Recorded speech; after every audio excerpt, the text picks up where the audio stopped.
मैं डॉक्टर इरशाद खानम स्वागत करती हूँ आप सभी का आपकी अपनी यूट्यूब चैनल आइला टॉक्स पर। आज का हमारा जो विषय है वो एक ऐसा केस है, प्रमुखवाद है, जो कि लॉ की एग्ज़ाम में पूछा जाता है और कंपटीशन एग्ज़ाम में भी उसका एक क्वेश्चन आता है। मोहरी बीवी बनाम धर्मदास घोष, ये एक ऐसा केस है जो कि प्रमुखवाद के रूप में एलएलबी के स्टूडेंट्स की एग्ज़ाम में क्वेश्चन के रूप में पूछा जाता है। और इस केस को लिखना जो है बहुत ही थोड़ा सा लोगों को मुश्किल लगता है, स्टूडेंट्स को, कि वो इसका आंसर को कैसे लिखें। आज मैं आपको इस केस को लिखने का तरीका और इस केस को पूरा अच्छे से समझाने की कोशिश कर रही हूँ। तो आज का वीडियो हमारा भारतीय संविधान अधिनियम 1872 की धारा 11 से संबंधित है, जो कि मोहरी बीवी बनाम धर्मदास घोष से संबंधित मामला है।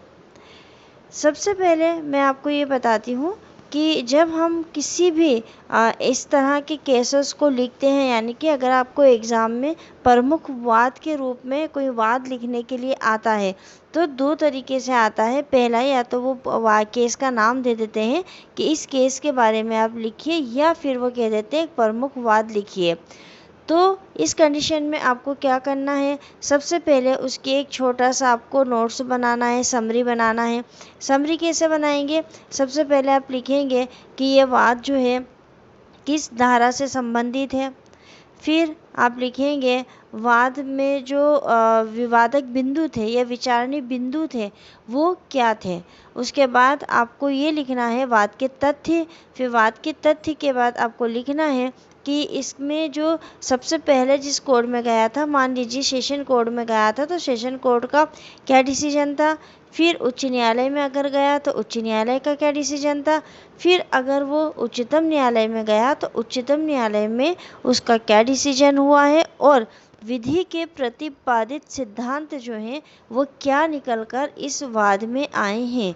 तो ये मुख्य जो है इस समरी के हिसाब से, अगर आप इस सवाल के जवाब को लिखेंगे या इस केस को डिटेल में लिखेंगे तो आपको बहुत अच्छे से समझ में भी आएगा और आपको लिखने में अच्छे नंबर भी मिलेंगे। तो हम बात शुरू करते हैं मोहरी बीवी बनाम धर्मदास घोष। उसके पहले जिन लोगों ने चैनल को सब्सक्राइब नहीं किया है वो चैनल को सब्सक्राइब कर लें। लेटेस्ट अपडेट के लिए बेल आइकन को क्लिक कर दें। सबसे पहले हम देखते हैं कि ये किस धारा से संबंधित है, इसकी भूमिका देखते हैं। तो यह प्रकरण भारतीय संविधान अधिनियम 1872 की धारा 11 से संबंधित है।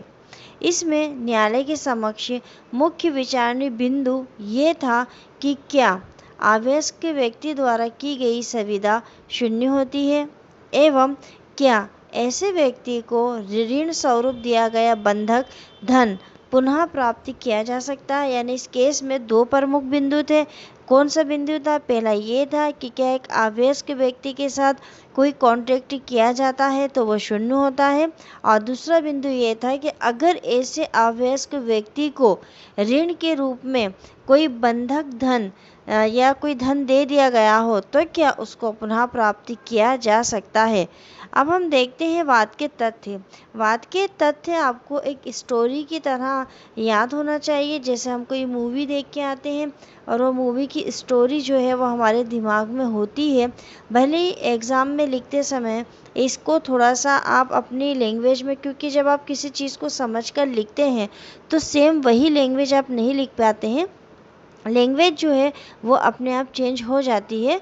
तो यहाँ इसको आप वाद के तथ्य को एक स्टोरी की तरह लीजिए, और स्टोरी में जो है अपने हिसाब से शब्दों का हेर फेर हो सकता है। तो क्या थी इसकी स्टोरी है, क्या थी इस वाद के तत्व। इस मामले में वादी और प्रतिवादी धर्मदास घोष हावड़ा का निवासी था। भाई वादी और प्रतिवादी जो दोनों थे वो दोनों ही कहाँ के निवासी थे, हावड़ा के निवासी थे। और इस और वो अवयस्क था, जो प्रतिवादी था धर्मदास घोष वो अवयस्क था, तथा उसकी माता जगेंद्र नंदिनी उसकी संरक्षिका थी। यानी उसका जो संरक्षक के तौर पर जो व्यक्ति होता है वो उसकी माँ थी। हावड़ा में उसकी काफ़ी चल और अचल संपत्ति थी।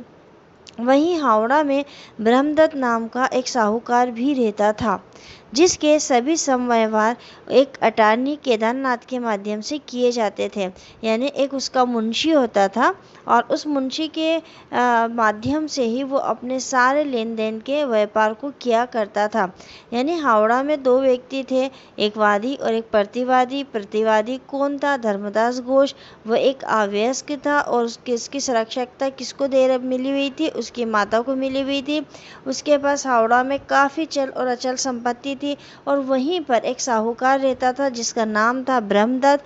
और वो उसके साहूकार जितने भी अपने व्यापार करता था लेन देन के, उसके लिए उसने एक मुंशी को, जिसको कि हम अटॉर्नी के नाम से कह सकते हैं, और मैं आपको समझाने के लिए मुंशी शब्द का यूज़ कर रही हूँ, केदारनाथ के माध्यम से वो सारे अपने काम को करता था।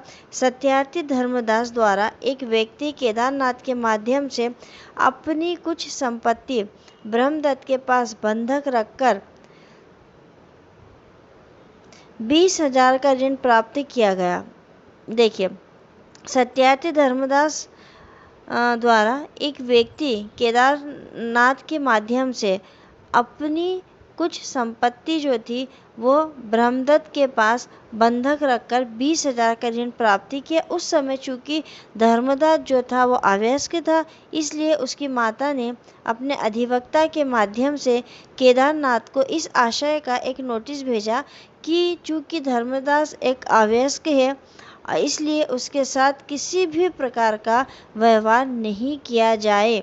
उधर केदारनाथ ने एक दस्तावेज को तैयार कर लिया और ये घोषणा करते हुए कि धर्मदास जो है दिनांक 17 अगस्त 1895 को वयस्क हो गया है, और उस दस्तावेज पर धर्मदास के हस्ताक्षर करा लिए। धर्मदास को 8,000 तो पहले ही दे दिए तथा शेष 12,000 उसके वयस्क होने पर उसे दे दिए गए। इस पर धर्मदास की माता ने वाद मित्र के रूप में दिनांक 10/9/1895 को एक वाद इस आशय का दायर किया कि चूंकि धर्मदास अवयस्क है, इसलिए ब्रह्मदत्त के पक्ष में उसके द्वारा किया गया बंधक जो है वो शून्य है और उसे रद्द किया जाए। देखिए क्या था मामला कि जो धर्मदास था वो अवयस्क था और उसने जो है एक संपत्ति जो थी वो ब्रह्मदत्त नामक व्यक्ति के पास गिरवी रख दी या बंधक के रूप में रख दी। किसके माध्यम से? केदारनाथ के माध्यम से, और 20,000 रुपये उससे ले लिए। चूँकि धर्मदास अवयस्क था, इसलिए उसकी संरक्षक जो उसकी माता थी, उसने वकील के माध्यम से एक नोटिस भेजा कि जो धर्मदास है वो अवयस्क है और उसके साथ किसी भी प्रकार का व्यवहार ना किया जाए। केदारनाथ ने एक दस्तावेज बनाया और उसने ये कहा कि 17 अगस्त 1895 को धर्मदास जो है वो वयस्क हो गया है और धर्मदास ने उस डॉक्यूमेंट से पे हस्ताक्षर किए हैं। उसके वयस्क होने के पहले, यानी जब वो अवयस्क था तब 8,000 रुपये उसको दे दिए थे और जैसे ही वो वयस्क हुआ उसको 12,000 रुपये दे दिए। अब उसने वाद मित्र के रूप में उसकी माँ ने 10/9/1895 को एक वाद लगाया और ये कहा कि वो अवयस्क था, इसलिए उसके साथ किया गया जितना जो भी कॉन्ट्रैक्ट है वो रद्द किया जाए। अब न्यायालय के समक्ष क्या तर्क दिए गए प्रतिवादी ब्रह्मदत्त की ओर से? बंधन व्यवहार के समय जो बंधक व्यापार किया गया था उसके समय धर्मदास घोष जो है वो अवयस्क नहीं था और न ही वादी की ओर से इस आशय का कोई नोटिस प्रतिवादी को दिया गया। जिस व्यक्ति को ये कहा गया कि आपने बंधक का करार जिस व्यक्ति के साथ किया है वो अवयस्क है और उसके द्वारा आपके साथ किया गया करार जो है वो निरस्त किया जाए, तो यहाँ पर उसने अपने जवाब में क्या कहा? उसने कहा कि जब मैंने करार किया था तब वो जो धर्मदास घोष था वो अवयस्क नहीं था और न ही वादी की ओर से मुझे इस आशय का कोई नोटिस दिया गया था। बंधक समव्यवहार के समय धर्मदास घोष द्वारा अपने आप को वयस्क होना निरूपित किया गया था और उसने ये कहा कि धर्मदास घोष ने जब कॉन्ट्रैक्ट हो रहा था तब ये कहा था कि मैं वयस्क हूँ, इसलिए अब उसकी ओर से अवयस्कता के आधार पर वाद नहीं लाया जा सकता क्योंकि वह साक्ष्य अधिनियम की धारा 115 के अंतर्गत स्टॉबल है और विबंधित है। तीसरा, अवयस्क द्वारा की गई संविदा शून्य नहीं होकर शून्य करनी होती है और ऐसी संविदा के अधीन जो धन दिया जाता है, प्रदत्त धन है, वो संविदा या अधिनियम की धारा 64 और 65 के अंतर्गत पुनः प्राप्ति किया जा सकता है। ये 3 तर्क जो थे वो दिए गए थे किसकी ओर से? जो प्रतिवादी था ब्रह्मदत्त, उसकी ओर से। क्योंकि वो तो बंधक के रूप में संपत्ति को रख चुका था, पैसे दे चुका था। अगर शून्य करार हो जाता तो उसको उसका दिया गया पैसा वापस नहीं मिलता। इसलिए उसने अपने तर्क दिए थे कि जब कॉन्ट्रैक्ट किया गया था बंधक का, तब धर्मदास घोष जो है वो आवेश के नहीं था। और दूसरा उसने, और जो नोटिस की बात की जा रही है वो नोटिस उसको मिला ही नहीं था। और दूसरा उसने ये कहा था कि जब ये कॉन्ट्रैक्ट चल रहा था तो धर्मदास घोष ने अपने आप को वयस्क होने के लिए कहा था कि मैं वयस्क हूँ। ये बताया था कि मैं वयस्क हूँ और अवयस्क के आधार पर अब उसके ऊपर वाद नहीं लगाया जा सकता है। और तीसरा उसने कहा था कि अगर अवयस्क के द्वारा कोई कॉन्ट्रैक्ट किया जाता है तो वह शून्यकरणी होता है, शून्य नहीं होता है। शून्य और शून्यकरणी जो है वो आप इसकी वीडियो देख लीजिए तो समझ में आ जाएगा कि शून्य कॉन्ट्रैक्ट क्या होता है और शून्यकरणी क्या होता है। तो उसने कहा कि अगर अवयस्क है और उसके साथ कॉन्ट्रैक्ट हो भी गया है तो संविदा शून्य नहीं हुई बल्कि शून्यकरणी हुई है। और जो संविदा अधिनियम है की धारा 64 और 65 है, उसके अंतर्गत मैं अपने धन को पुनः प्राप्त कर सकता हूँ। विचारण न्यायमूर्ति जो न्यायालय के न्यायमूर्ति थे जेकिन्स, उन्होंने दोनों पक्ष को सुना, उनको सुनवाई का पूरा मौका दिया, अवसर दिया। उसके बाद फिर उन्होंने अपना निर्णय लिया और अपने निर्णय में उन्होंने ये कहा कि धर्मदास घोष जो है वो बंधक समव्यवहार के समय अवयस्क था, इसलिए वह संविदा जो है वो शून्य घोषित किए जाने योग्य है। प्रतिवादी ने इस फैसले के खिलाफ इस निर्णय के विरुद्ध में कोलकाता उच्च न्यायालय में अपील प्रस्तुत की। कोलकाता उच्च न्यायालय द्वारा इसकी अपील को खारिज कर दिया गया। इसके पश्चात उसने प्रिवी काउंसिल में अपील की और इस अपील को करने के वक्त ब्रह्मदत्त की जो है मृत्यु हो गई थी और उसकी मृत्यु हो जाने से उसके स्थान पर उसकी पत्नी मोहरी बीवी ने उसका स्थान ले लिया था। अब इस निर्णय क्या हुआ इस वाद में, तो हम इसके निर्णय को देख लेते हैं। प्रिवी काउंसिल के समक्ष जो विचारणीय बिंदु थे वो मुख्य रूप से निम्नांकित थे। जो प्रिवी काउंसिल के पास समक्ष जो बिंदु आए थे विचारण के लिए कि उसको किस चीज़ के ऊपर विचारण करना है, तो क्या विचारणीय बिंदु थे? पहला, क्या अवयस्क व्यक्ति द्वारा की गई संविदा शून्य नहीं होकर शून्यकरणी होती है? और दूसरा, क्या ब्रह्मदत्त के अटॉर्नी केदारनाथ की प्राप्त जानकारी को ब्रह्मदत्त पर अभ्यारोपित किया जा सकता है? दो प्रमुख बिंदु थे कि क्या अवयस्क के द्वारा जो कॉन्ट्रैक्ट किया गया था वो शून्य होता है या शून्यकरणी होता है, और दूसरा, क्या ब्रह्मदत्त के अटॉर्नी केदारनाथ की प्राप्त जानकारी को ब्रह्मदत्त पर अभ्यारोपित किया जा सकता है। यानी अगर केदारनाथ चूँकि उसके मुंशी के रूप में काम कर रहा था, अगर उसको कोई जानकारी प्राप्त है तो ये कहा जा सकता है कि वो जानकारी ब्रह्मदत्त को प्राप्त थी। और इसका तीसरा बिंदु है कि क्या धर्मदास घोष द्वारा अपने आप को वयस्क बताने जो निरूपित करते हुए किए गए समव्यवहार के कारण, यानी उसने जो अपने आप को वयस्क बताकर कॉन्ट्रैक्ट किया था, तो उसकी ओर क्या वाद लाया जाना साक्ष्य अधिनियम की धारा 115 द्वारा विबंधित है। और चौथा, क्या संविदा अधिनियम की धारा 64 और 65 के अंतर्गत साम्य के सिद्धांतों के अनुसार बंधक धन को पुनः प्राप्त किया जा सकता है। प्रिवी काउंसिल ने इन चारों बिंदुओं पर विचार किया और प्रिवी काउंसिल द्वारा फिर ये निर्धारित किया गया कि भारतीय संविदा अधिनियम 1872 की धारा 11 में ये स्पष्ट प्रावधान किया गया है कि अवयस्क के साथ की गई कोई भी संविदा जो है वो शून्य होती है, न कि शून्यकरणी।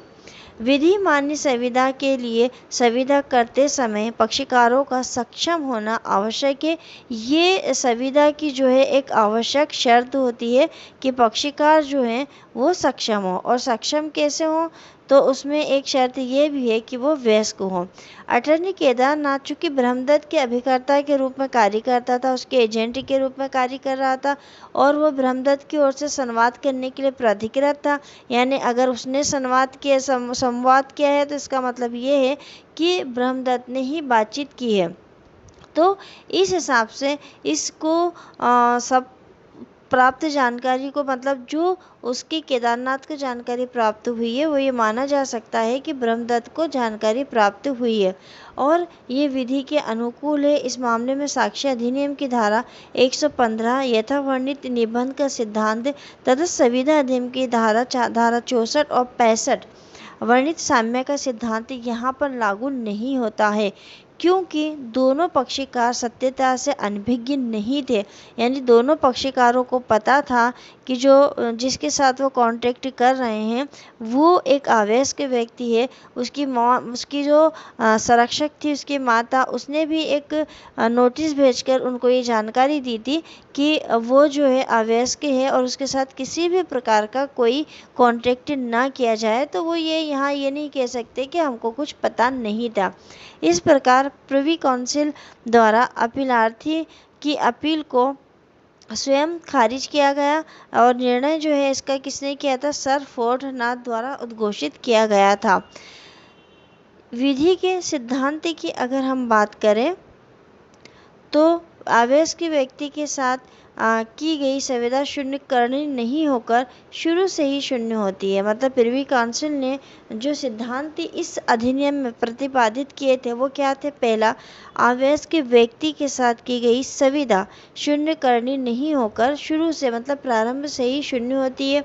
नंबर 2, ऐसी संविदा के अंतर्गत जो धन दिया गया है, प्रदत्त धन को संविदा अधिनियम के अंतर्गत साम्य के सिद्धांतों के आधार पर पुनः प्राप्त नहीं किया जा सकता। और तीसरा, अभिकर्ता को दी गई सूचना उसके मालिक को दी गई सूचना मानी जाती है। चौथा है, साक्ष्य अधिनियम की धारा 115 में प्रतिपादित विबंध का सिद्धांत ऐसे मामलों में लागू होता है जहां एक पक्ष के मिथ्योपदेशन पर दूसरे पक्षकार ने विश्वास करते हुए कोई कार्य किया हो। जहां दूसरा पक्षकार सत्यता से अवगत रहा हो वहां पर विबंध का सिद्धांत लागू नहीं होता है। ये मामला ऐसे ही था। यहाँ पर पक्षकार को भी मालूम था और विपक्ष को भी मालूम था कि अवयस्क के साथ कॉन्ट्रैक्ट किया जा रहा है, तो वो वहाँ पर किसी भी धारा के अंतर्गत बचाव नहीं ले सकता है कि हमको ये पता नहीं था। तो ये एक प्रमुख केस था भारतीय संविदा अधिनियम का, मोहरी बीवी बनाम धर्मदास घोष।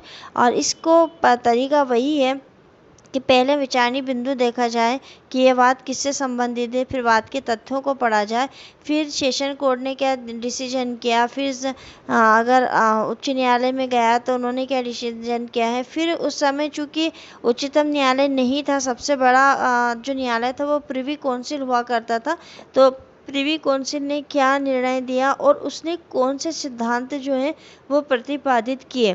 तो ये ही मुख्य इसके टॉपिक होते हैं।